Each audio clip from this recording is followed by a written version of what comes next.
皆さんは Adobe 社が提供するクリエイティブクラウドというサービスをご存知でしょうか。クリエイティブクラウドは20種類以上のクリエイティブツールが使えるサブスクサービスです。デザイン、写真、イラスト、映像制作、ウェブ制作などデジタルコンテンツ制作のアイデア出しから完成まで一貫したクリエイティブワークを強力にサポートします。クリエイティブクラウドの有料契約者は約3700万人にも上り、世界中のクリエイターに使われています。こちらは私が普段行っている映像制作のワークフローです。クリエイティブクラウドを使えばイラスト制作からアニメーション、動画編集までを全て一つの環境で完結させることができます。この作業環境の強みは Adobe 製品同士の連携によって作業を効率化できることです。あくまでこの表は映像制作に限定したワークフローですが、あらゆるクリエイティブ制作のワークフローを最適化するために進化したプラットフォームがクリエイティブクラウドと言えます。その歴史、信頼性、互換性、進化の速さゆえに使わずにはいられない業界標準のプラットフォームとなっています。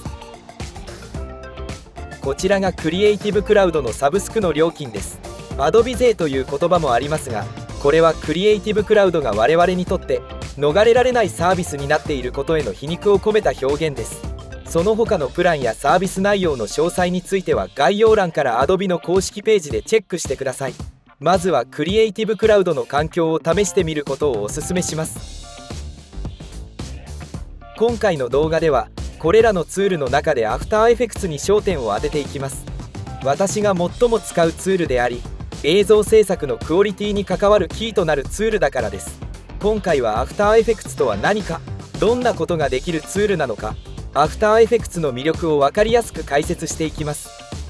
After Effects、通称 AE はAdobe 社が提供している映像制作ソフトです。大きく分けると、図解などのスライドモーションやモーショングラフィックス、オープニング映像やキャラクターアニメーション、さらにはビジュアルエフェクトといった多岐にわたる映像表現の制作に広く用いられています。それぞれテレビ番組、YouTube 動画、映画、CM、ミュージックビデオ、テレビアニメなどあらゆる映像制作の現場で After Effects は欠かせないツールとして活用されています。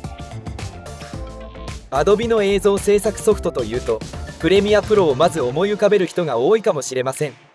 プレミアプロと After Effects はまさに対の存在であると言えます。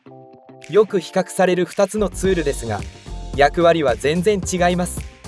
プレミアプロは映像をつなぎ合わせるソフト。一方 After Effects はその映像を作り込むためのソフトです。プレミアプロが映像編集ソフトに対して、After Effects は一言で言えば CG 制作ソフトです。映像制作の最終工程であるプレミアプロの編集に必要な素材には、カメラで撮影した動画素材だけでなく、クリエイターが作り出した CG 素材も含まれます。After Effects はそのような CG 素材や映像演出を自ら作り出すことができるソフトなのです。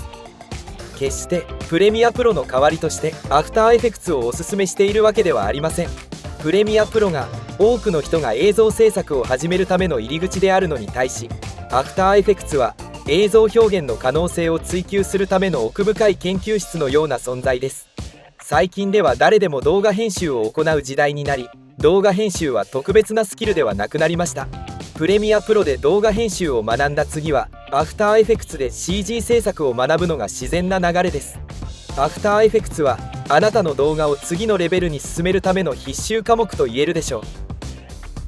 映像制作のワークフロー全体から見ても、 CG 制作と動画編集はどちらも映像制作に欠かせない重要な工程です。改めてこの表を見てみましょう。上流の工程ではイラストレーターやフォトショップでイラストや写真など画像素材を作成できます。ストック素材や生成 AI も目的は同じです。素材の準備ができたら After Effects でそれにアニメーションをつけて動画素材を作成します。クリエイティブクラウドのサービスには含まれませんが、ここに 3D ソフトも追加します。3D 素材は After Effects に取り込みコンポジットすることで動画素材として活用できます。このように下流の工程であるプレミアプロで使用するための動画素材を作成するのが After Effects です。After Effects で作成された動画素材はプレミアプロに送られ、カット編集によりつなぎ合わされ映像が完成します。クリエイティブクラウドでは紫のアイコンのロゴが映像制作に関係するツールです。それぞれメインのツールであるアフターエフェクツとプレミアプロをサポートしてくれます。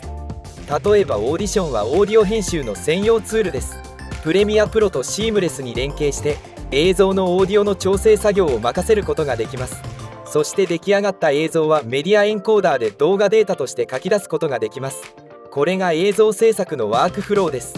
このクリエイティブクラウドの中でアフターエフェクツがなぜ重要なソフトか、もう一つ大きな理由があります。例えばペイントツールという切り口で見た時に Photoshop よりもクリップスタジオの方が便利かもしれません。 3DCG も Adobe 製品以外に優秀なソフトがあります。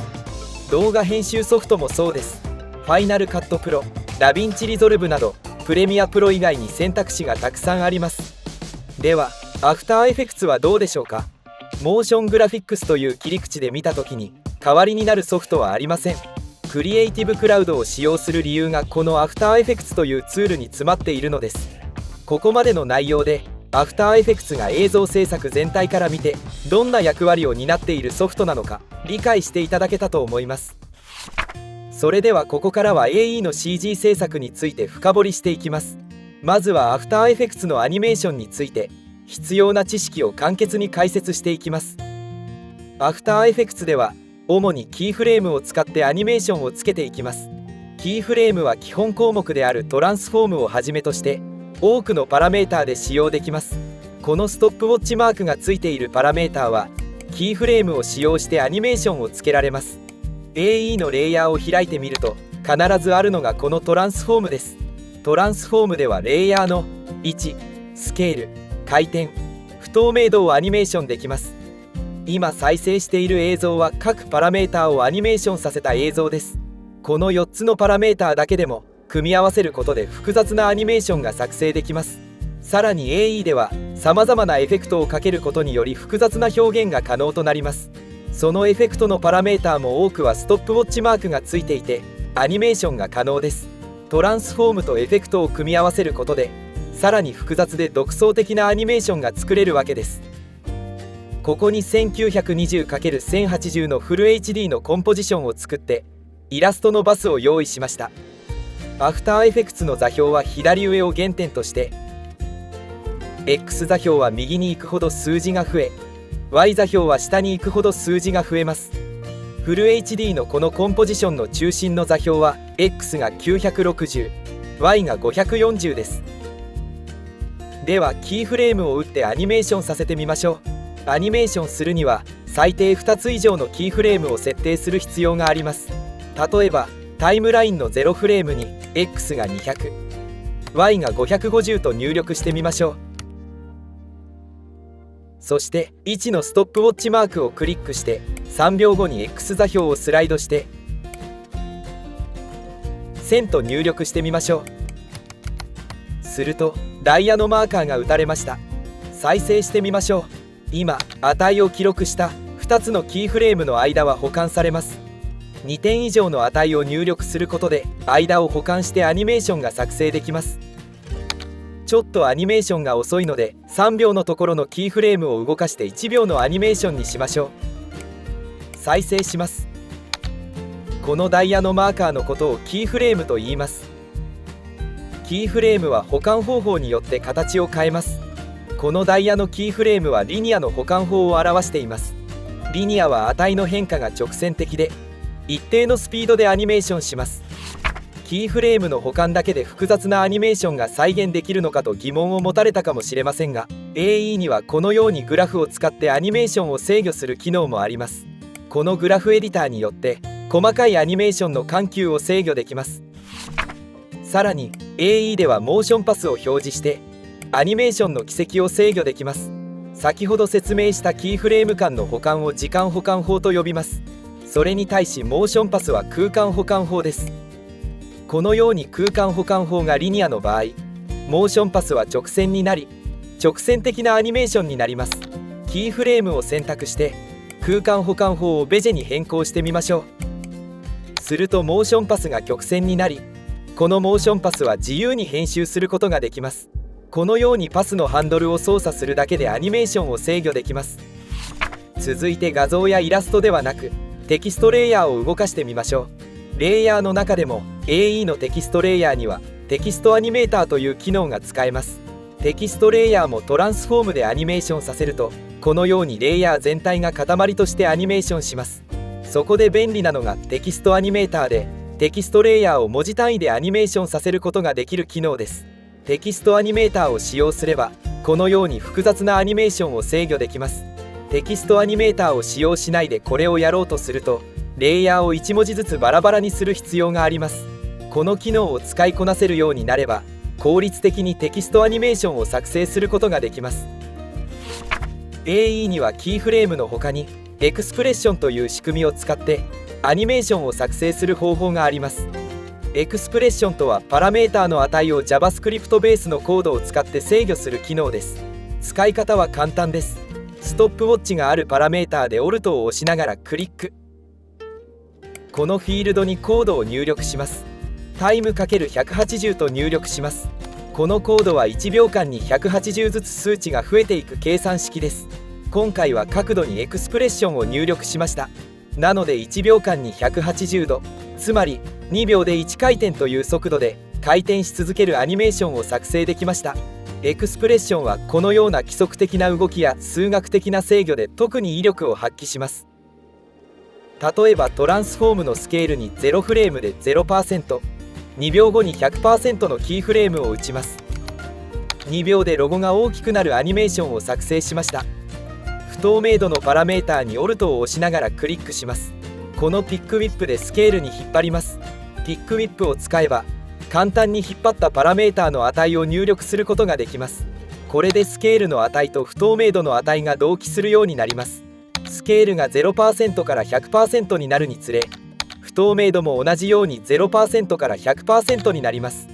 そして1にエクスプレッションで Wiggle（20 と入力します。数字はそれぞれ揺れの頻度と振れ幅の値です。この Wiggle というエクスプレッションはレイヤーを揺らすことができます。このように手作業では再現が困難なアニメーションを簡単に作れます。さらにすでにキーフレームを設定したスケールにループアウトのエクスプレッションを入力します。これは設定したキーフレームを繰り返すコードです。これでスケールの2秒間のキーフレームアニメーションを永遠に繰り返すようになります。エクスプレッションについてはここでは説明できないほど奥が深く、できることが多い機能です。さらに AE はアニメーションプリセットと言われる、あらかじめテキストアニメーターやエクスプレッションが設定されたアニメーションのプリセットが用意されています。プリセットを使えばワンクリックでアニメーションなどの保存された属性が適用できます。 AE にはもともと350種類を超えるプリセットが用意されています。さらに自分で作成したアニメーションはプリセットとして保存していつでも使い回すことができます。繰り返し使用するようなお気に入りのアニメーションはプリセットとして保存しておきましょう。それではここからは実際に AE を使って作業する際にプロのクオリティに近づくために必ず意識するべき重要な8大要素について解説していきます。まず1つ目はカメラアニメーションです。アニメーション制作の次のステップとしてカメラアニメーションがあります。 AE では 3D 空間にカメラを作成してアニメーションを作成することができます。こちらがカメラ視点の映像です。被写体であるテキストにアニメーションさせるだけではなく、カメラの方を動かして臨場感のある映像を制作できます。 AE ではレイヤーの 3D スイッチを入れることで 3D 空間でアニメーションを制御できるようになります。モデリングこそできませんが 3D ソフトと同じようにいろいろな角度から見てライトやカメラ、3D レイヤーを配置していきます。カメラを操作するためには主にこの3つのツールを使用します。周回ツールは被写体の周りを回るように動かせます。パンツールは上下左右にスライドさせることができます。ドリーツールは被写体に近づいたり遠ざかったりする際に使用します。この3つのカメラツールによるコントロールは直感的に操作できるのでとても便利です。カメラアニメーションにはカメラの動きの緩急、モーションパスなどの基本的な要素に加えてカメラの知識も必要になります。実際の撮影同様 AE でもカメラの焦点距離の調整によるピンボケ、ビグルによるカメラの手ブレ、カメラの予備動作など細かい設定が重要になります。特に AE のモーショングラフィックスにおいて複雑なアニメーションを実現するにはこのカメラアニメーションを深く学ぶ必要があります。2つ目の要素は被写界深度です。被写界深度とはピンボケのことです。本来は先ほど説明したカメラの焦点距離の設定で奥行き感を演出する最重要な要素です。ピンボケをつけることで一気にリアルな映像になります。それは現実の人間の目がカメラと同じように注目しているところ以外はボケて見えているからです。被写界深度をつけることでより我々が見ている現実に近づくということです。カメラを使わずに 2D レイヤーだけでシーンを構築した場合はボケは自動では発生しません。そんな時には円形や近景のレイヤーにエフェクトのブラーをかけて意図的にぼかしたりします。奥行きや視線誘導のためにピンボケを演出することも重要なテクニックです。続いて3つ目の要素はモーションブラーです。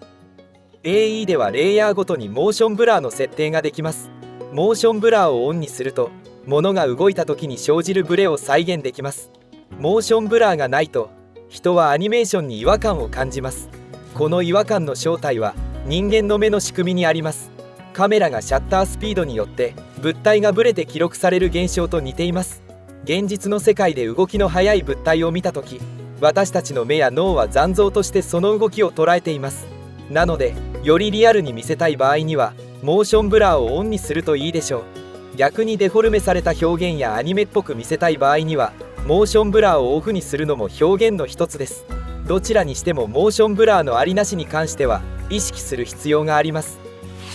続いて4つ目の要素はフレームレートです。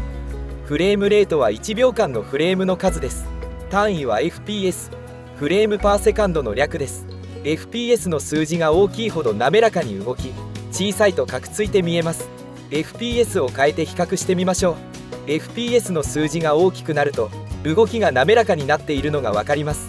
フレームレートとはパラパラ漫画のページの枚数だと思ってください。ですがフレームレートは大きければいいというものではありません。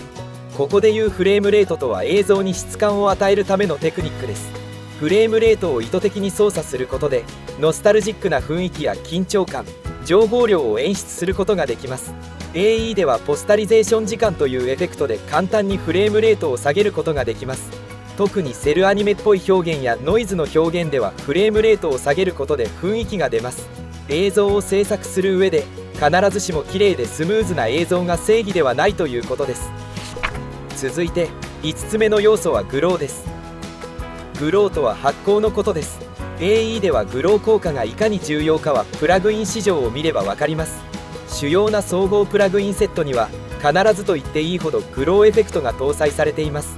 さらにプラグインの売上ランキングを見ても上位にグロー系エフェクトがランクインしています。グローは AE の作業の中で特にビジュアルエフェクトを作成する場合に重要な要素になります。今見ていただいている炎やオーラなど魔法系エフェクトではこのグローがクオリティに直結します。グローは光の中心のコア部分と周りの光のグロー部分に分けられます。適切なグロー幅はコアの幅によって変わります。そしてこの周りのグロー幅を十分にとってあげることでより綺麗な発光感が得られます。光は距離が離れるほど弱まります。現実の光の減衰は2乗に反比例が物理的に正確になります。つまり距離が2倍になれば光の強さは4分の1になります。距離が3倍になれば光の強さは9分の1まで弱まります。今表示しているグラフィックもグロー1から4の4つのパーツに分かれています。ボケ足の違う光彩素材を4枚使用して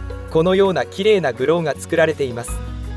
グロー系の有料プラグインでいうと簡単に綺麗なグローが作り出せるディープグローをおすすめします。 AE の標準エフェクトのグローが使い勝手が悪い分必須エフェクトと言えます。続いて6つ目の要素は描画モードです。描画モードはタイムラインパネルのモード列から変更できます。描画モードにはこれだけの種類があります。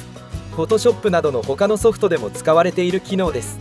呼び方は合成モードとかブレンドモードとか言われたりもします。描画モードとは下のレイヤーに対してどのような合成をするかというレイヤーごとにある設定項目です。下の合成されるレイヤーを基本色、上の合成するレイヤーを合成色と呼びます。描画モードは上の合成する側のレイヤーに設定します。そして合成によって生成された色を結果色と言います。デフォルトの設定である描画モード通常では結果色イコール合成色が成り立ちます。基本色を合成色が上書きして合成色がそのまま結果色になります。なので通常では合成色がそのまま上に重なります。合成色の描画モードを通常以外に変更してみましょう。描画モードによって重なった部分の色が変わります。このように通常以外のモードでは描画モードによってそれぞれの計算式で結果色が導き出されています。写真などの画像を重ねた時の描画モードの処理については先ほどの合成をピクセル単位で行っていると思ってください。 AE のレイヤーの描画は下から順番に合成されます。レイヤーの数が増えればその分描画モードによる合成が繰り返されます。常にレイヤーは描画モードを参照して合成されているのですから主要な描画モードの効果については理解しておくべきです。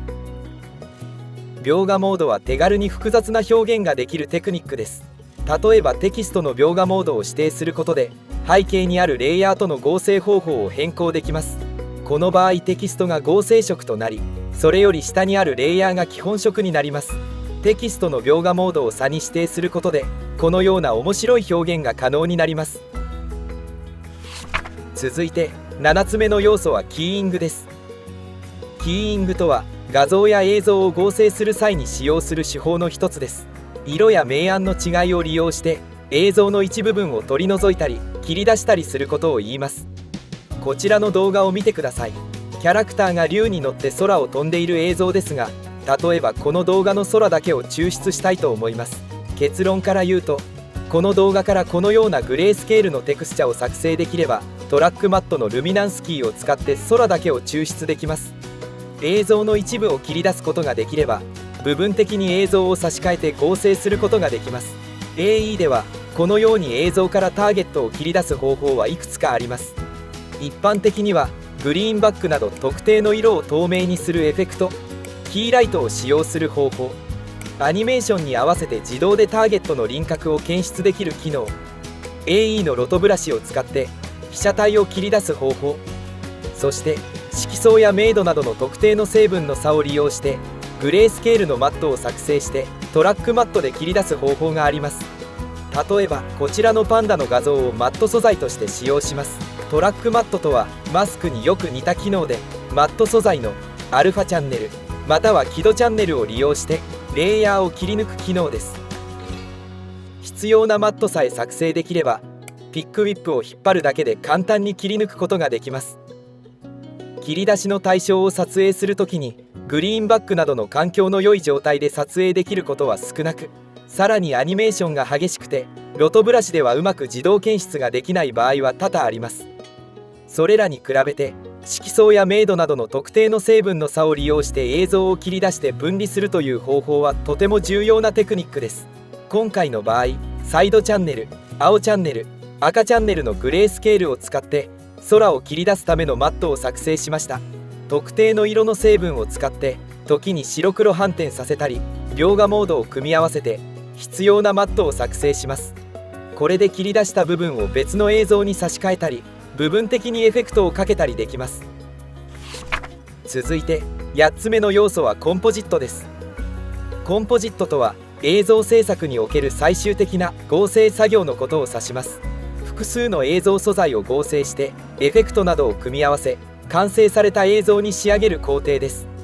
まず皆さんはこちらの2つの映像を合成するときにどのようなことを意識するでしょうか。このまま合成しても当然このように違和感があります。この違う環境で撮影された映像を同じ環境に合わせる必要があります。まず最初にこのカップルの映像から AE の機能のスタビライズによりカメラの手ぶれを取り除きます。そして次に映像から画面にかかっているノイズを取り除きます。ではもう一方のグリーンバックの男性を AE のエフェクト、キーライトできれいに切り抜きます。これを合成します。切り抜いた男性をトーンカーブで色味を調整します。ブラー、カメラレンズでカップルと同じくらいのボケ具合にします。最後に画面全体にノイズを加え直します。そして画面全体をエクスプレッションのウィグルでゆっくりと揺らしカメラの手ぶれを加え直します。これで大まかな合成ができました。合成する場合はこのような工程を踏む必要があります。これは単純に2つの映像の環境を合わせてあげるための作業です。特に重要なのが映像をなじませるために後からノイズを加えた部分です。これは同じ環境に無理やり合わせるためのノイズです。今回は粒子ノイズですが、例えば操作線を加えてあげればモニターの中の映像という同じ環境に無理やり入れることができます。ここにもっと極端にノイズを加えていけば別のところから来た2つの映像もなじませることができます。このように上からノイズやフィルターをかけるということは単純に映像に好みの質感を与えることができるほかに複数のテイストの違う映像をなじませるという重要な役割があります。そしてこれは実写映像に限ったことではありません。こちらをご覧ください。これが加工前と加工後のグラフィックです。加工前のグラフィックを見てください。加工前のグラフィックは UFO やロケットはフリーのイラスト素材、星はエレメント 3D の 3D モデル、地球儀の中は航空写真、その中に YouTube チャンネルのロゴ、背景はパーティクルを飛ばしています。ここにアニメ調の加工フィルターをかけます。このように全然テイストが違う素材を合成しても上から強いフィルターをかければ映像をなじませることができます。これもコンポジットのテクニックの一つと言えます。こちらの 3D ソフトで作成されたロゴの動画素材も AE を使ってコンポジット作業が行われています。 3D ソフトからエレメント別にレンダリングして AE でより魅力的な絵に仕上げる作業を行います。こちらは 3D ソフトで作成した動画素材です。 3D ソフトで書き出したエレメントを使ってコンポジットしていきます。まずはスペキュラーを使用してハイライト部分を強調します。そしてシャドウを使用して影部分を強調します。次にアンビエントオクルージョンを使用して奥まった影部分を強調します。次にリフラクションを使用して屈折部分を強調します。最後にトーンカーブで色の調整やコントラストの調整をして完成です。さらにこのような炎を作成したとしてこれをロゴに合成してみましょう。これはロゴをそのまま合成した状態です。こちらが先ほどのエレメントを利用して炎がロゴに影響を与えるように調整したものです。さらに炎をオプティカルフレアというエフェクトで炎の光を強くしました。炎による空気の歪みを追加し空中に舞う火の粉を追加しました。最後にトーンカーブでシャドウ部分の赤みとコントラストを調整して完成です。このようにコンポジットとは単なる合成作業にとどまりません。仕上げとなる全体の雰囲気作りを担うのでクオリティに大きな影響を与えます。カラーグレーディングやエフェクトの追加など映像の空間と時間をなじませるテクニックが必要になります。 AE はこのコンポジット作業を行うための主要なツールの一つです。レイヤー構造と強力なエフェクト機能により高度な視覚効果や映像合成を可能にしています。最後にアフターエフェクツのプラグインについてお話しします。プラグインとは AE に新しいエフェクトや便利ツールを追加できる拡張ソフトのことです。スマホに新しいアプリを入れるようなイメージです。プラグインによって映像表現の可能性を劇的に拡張し制作効率を飛躍的に向上させます。プラグインは AE の標準機能では足りない部分を補ってくれます。多くのプラグインメーカーは AE の黎明期から開発を続けており AE と共に進化してきました。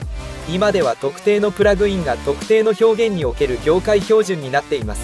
AE は標準機能に加えて新しいプラグインがどんどん登場するので常に新しい技術を学ぶ必要があります。個人的にはプラグインを集めるという楽しさも AE の最大の魅力の一つだと思っています。この動画の冒頭に AE を使う最大の利点としてクリエイティブクラウドの連携を挙げました。サードパーティー製のプラグインの豊富さはそれに匹敵する AE にとって最大の強みの一つです。 AE を始めたばかりの人はそのプラグインの数に驚くでしょう。代表的なプラグインをいくつかピックアップしてご紹介します。ここで紹介するプラグインの購入リンクは概要欄に用意してあります。クーポンコードなどがある場合はぜひ利用してください。まずはレッドジャイアントのトラップコードパーティキュラーです。パーティキュラーは画面内に粒子や図形を飛ばすことができるプラグインです。豊富なパラメーターを駆使して粒子をコントロールすることにより炎や水、煙などの流体をリアルに再現できます。この粒子一つ一つが細胞のように集まってさまざまな形を作り出し多彩な表現を可能にします。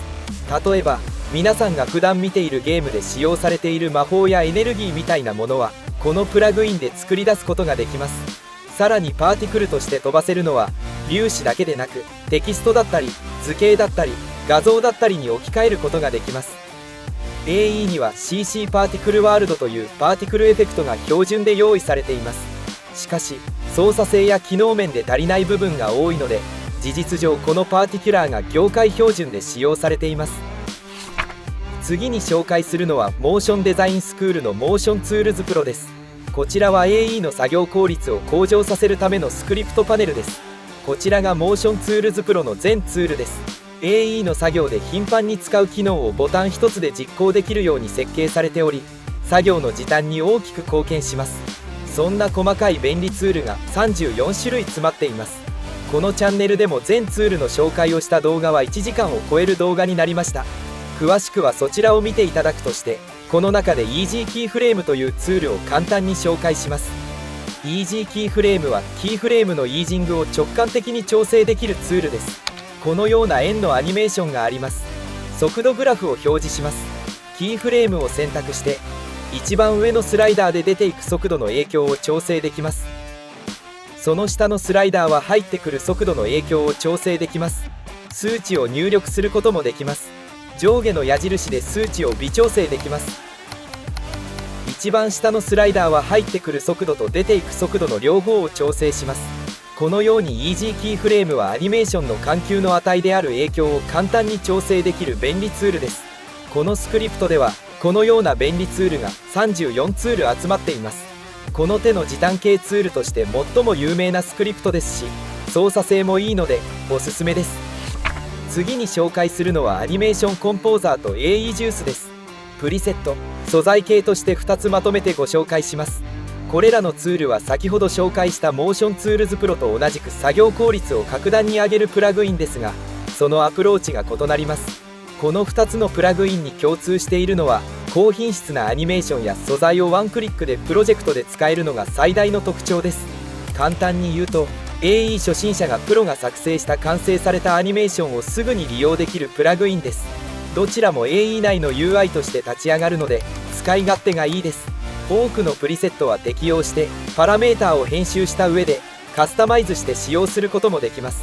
この動画でここまで説明してきたように AE は習得までに時間がかかるソフトです。その時間をかけずにハイクオリティな映像を作りたいという願いを叶えてくれます。互いに特徴はありますが、どちらも幅広いカテゴリーの素材を提供するプラットフォームで、素材の数に驚くと思います。私もどちらのプラグインも持っていて、このチャンネルの動画編集でも時短として使っています。どちらも素材集として申し分ないですが、料金について少し比較してみましょう。アニメーションコンポーザーはパッケージを個別に購入できません。サブスクリプションサービスで全パッケージが使えて年間$198です。AE ジュースもサブスクもありますが、現状買い切り版が購入できます。金額的にも永続的に使える買い切り版が圧倒的におすすめです。中でも I want it all bundle lifetime というセット商品がおすすめです。これだけのパッケージが入っていて買い切りで永続的に使えます。このチャンネルでは特別クーポンを発行しているので、どこよりもお得に購入できます。概要欄のリンクをチェックしてください。この2つのプラグインについてはこのチャンネルで個別の解説動画があります。詳しくはそちらをご視聴いただければ嬉しいです。さて、ここまでご覧いただきありがとうございました。この動画は After Effects というソフトの全容を1本の動画に凝縮してまとめたものです。もしこれから AE を学び始めたい方やモチベーションがなかなか上がらずに悩んでいる方がいれば、私がひっそりと運営している AE クリエイター向けのオンラインコミュニティを覗いてみてください。そこでは同じ目標を持つ仲間と交流したり、作品へのフィードバックをもらったりと、あなたのモチベーションを維持し成長を加速させるための環境を用意しています。また、より個人的に集中して AE を学びたいという初心者の方に向けて AE の個別レッスンも受け付けています。詳細や申し込みについてはコミュニティと同じく動画概要欄の専用リンクからご確認いただけます。このチャンネルではこれからも After Effects に関する有益な情報を発信していきますので、チャンネル登録と高評価をよろしくお願いします。また次回の動画でお会いしましょう。